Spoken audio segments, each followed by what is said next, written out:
মোহনপুরে ভোটের আগে উত্তেজনা, বিজেপির মিছিলে হামলার অভিযোগ ঘিরে চাঞ্চল্য।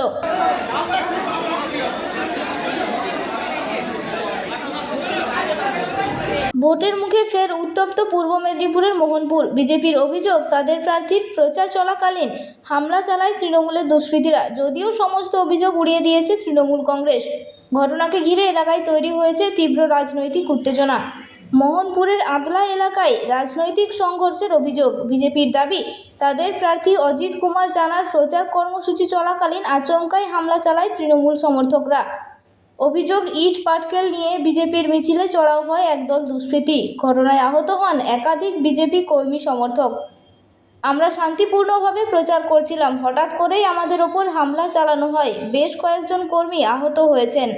আমরা এবার সঠিক তদন্ত চাই। তবে সমস্ত অভিযোগ অস্বীকার করেছে তৃণমূল কংগ্রেস। তাদের দাবি, বিজেপি ইচ্ছাকৃতভাবে ভিত্তিহীন অভিযোগ তুলে রাজনৈতিক ফায়দা লুটতে চাইছে।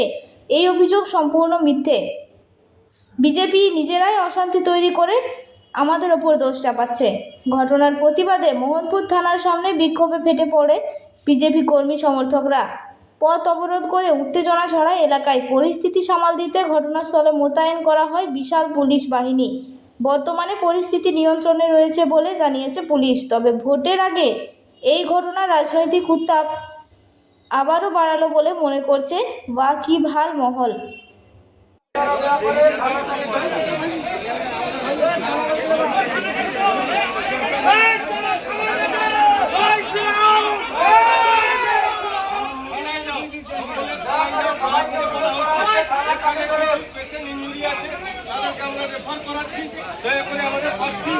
মাননীয় অজিত জেলা থানায় পৌঁছে গেছে, আপনারা থানায় যান বললাম।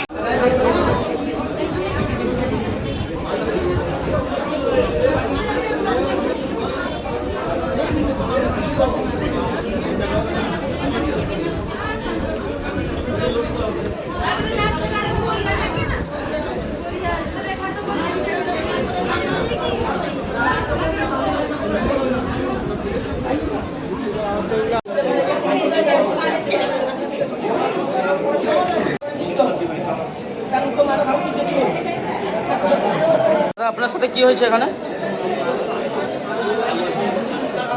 বলুন, আপনার সাথে কি হয়েছে?